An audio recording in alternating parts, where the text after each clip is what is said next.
This is Lucy, my axolotl, and this is an Axolotl Agiligy Course.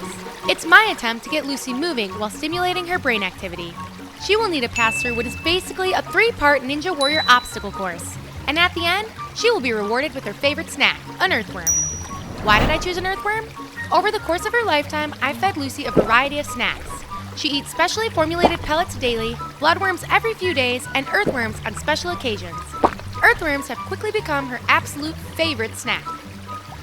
This is a custom-made acrylic donut tank. As you can see, there's a hollow core in the center. This will allow us to watch Lucy as she makes her way through the course. The first challenge is to glide through this tunnel. The change in lighting should help to stimulate Lucy's brain and bring her one step closer to her snack. If you know Lucy, you know she loves a tunnel or cave. I can't see this one posing any issues for her. I used a fish-safe basket, silicone, and these slate rocks to piece it together. Let's add it to our tank and continue laying the course. Next up, we have this rope ladder. Now this may look easy, but this ladder is quite buoyant and will be a challenge to pass over.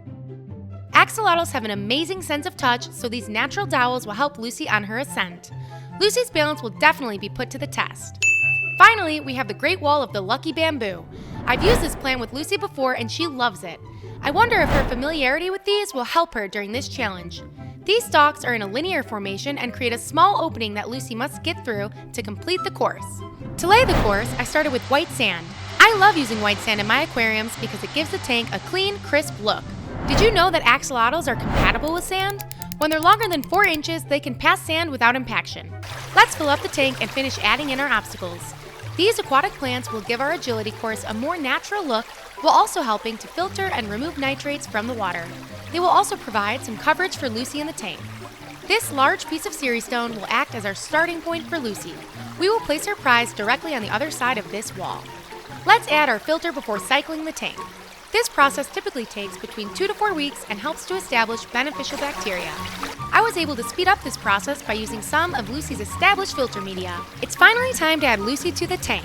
She's been patiently waiting to take on the course. Look, here she goes. She's at the starting point and headed for the first obstacle. As I expected, this one wasn't too difficult for her. It's what's to come that will be the most challenging.